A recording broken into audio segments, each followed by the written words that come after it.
Les entretiens d'Auxerre ont failli disparaître, au moins être suspendus 1 an ou 2. Il n'en est rien.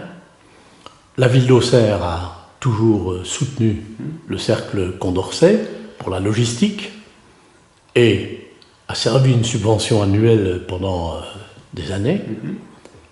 Pourquoi continuez-vous? Alors, quand Patrice de Cormeilles a annoncé la fin des entretiens l'année dernière, c'était quand même un choc.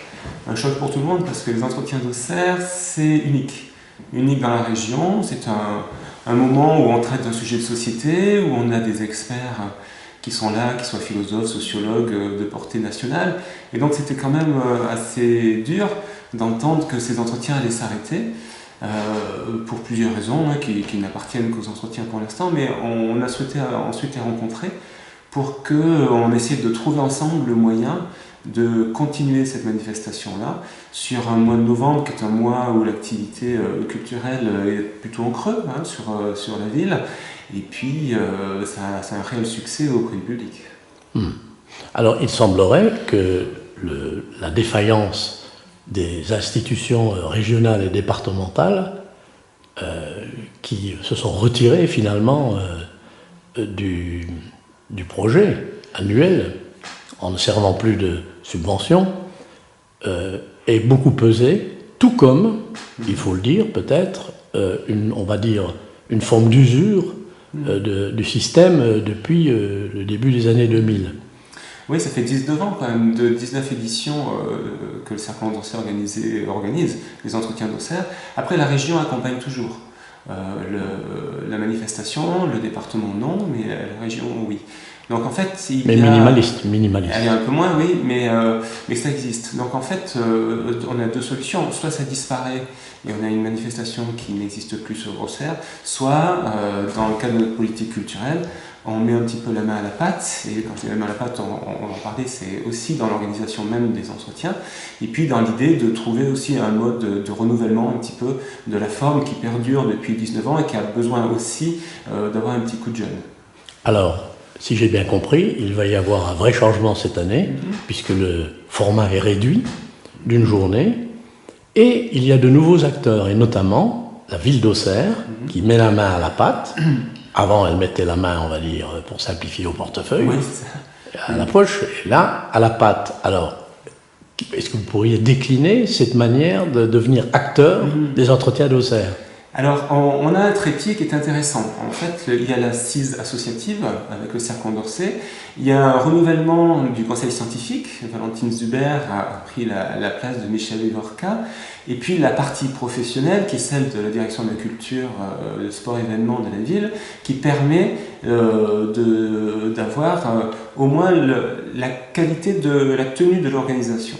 Donc ce trépied-là, on l'a travaillé depuis 1 an, avec chacun sa place. Le Cercle Condorcet et le conseil scientifique définit la thématique, et nous, on apporte notre expertise et notre expérience pour un petit peu renouveler le mode de fonctionnement.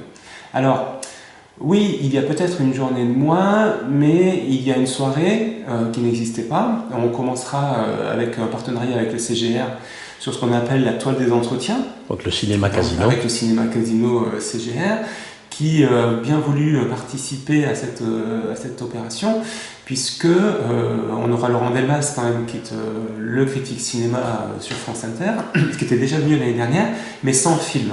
Cette année, il va partir du film La mariée était en noir de Truffaut pour décliner les entretiens. Donc, l'édition pourrait paraître amoindrie, mais en fait, il n'en est rien.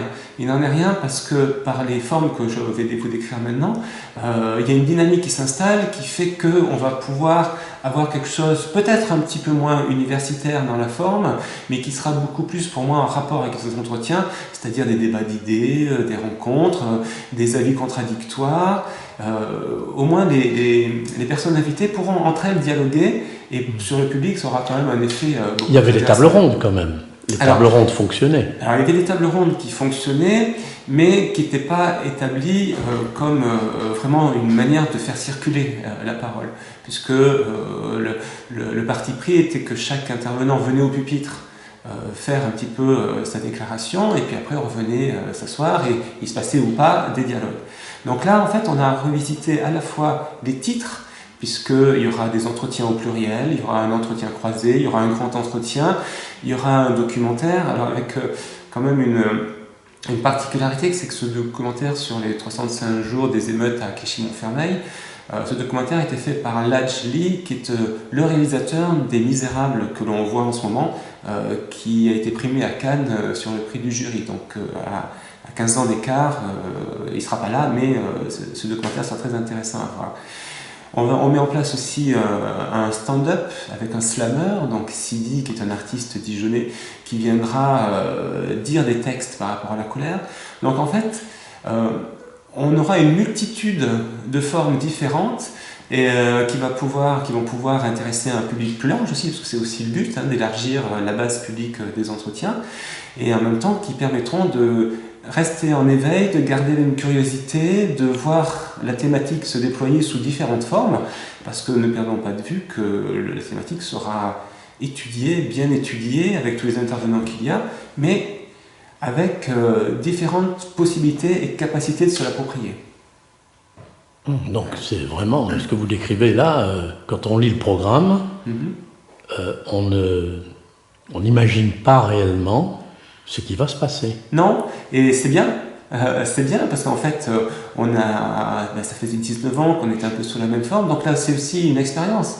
On en tirera le bilan derrière, parce que le but quand même c'est que les entretiens perdurent et qu'on arrive même à les développer.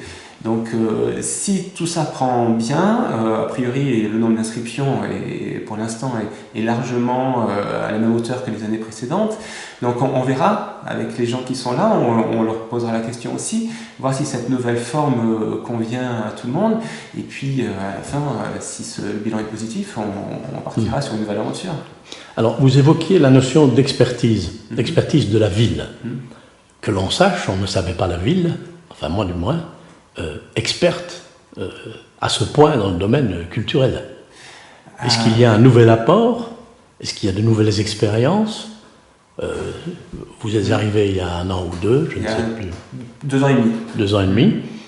Et vous avez participé à pas mal de choses dans le sud-ouest, dans le domaine événementiel notamment. Oui, Est-ce que vous avez des boîtes à outils? Est-ce que vous avez des recettes, non pas magiques, mais de fonctionnement qui peuvent être appliquées sur Auxerre? Alors, des recettes, non, mais l'expérience, sûrement. Sur Pessac, d'où je viens, on avait un festival international du film d'histoire qui est un peu à l'image des entretiens. Donc ce fameux trépied que je disais tout à l'heure avec une équipe professionnelle, une association et un conseil scientifique, ça fonctionne. Et sur une semaine pleine, il y avait des films, des débats, des scolaires, et tout ça faisait qu'on était sur 30 ou 40 000 spectateurs à la semaine. On a une véritable expertise en matière d'organisation. Toute l'année, on organise des événements ou des opérations à partir du patrimoine. Donc l'équipe de professionnels qui est à la direction de la culture, sport et événements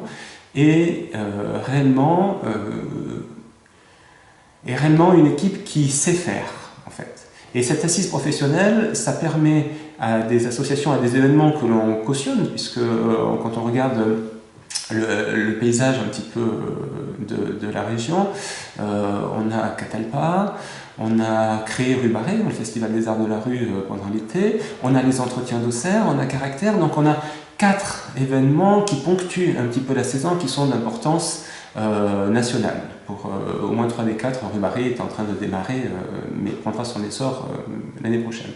Donc en fait, c'est un regard que l'on porte sur l'ensemble de la politique culturelle et des événements de la ville, avec tout au long de l'année un travail fin auprès des différents publics sur les musées et autres, mais au moins sur l'événementiel, on a ces 4 grands moments qui permettent de mettre un petit peu de lumière sur la ville, de faire rayonner la ville au-delà même de nos propres murs.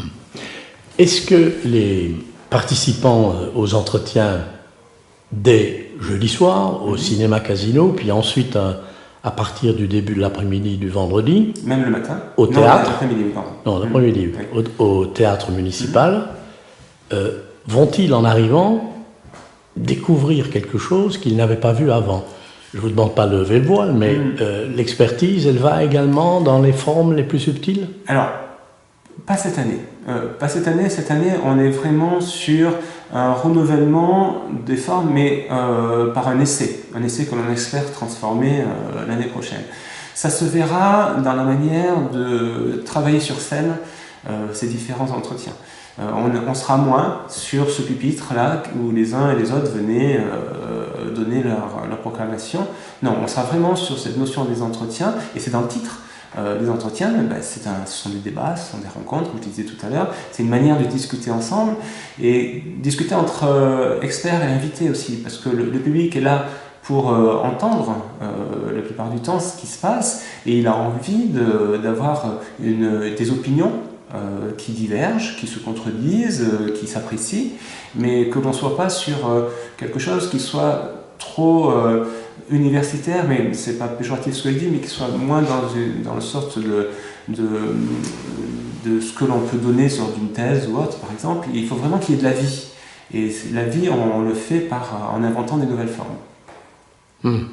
C'est vrai que depuis le début, il y a toujours eu des interventions sur les 3 jours, plus ou moins universitaires dans le sens, non pas péjoratif, mais parole qui arrive du haut et qui descend vers le bas.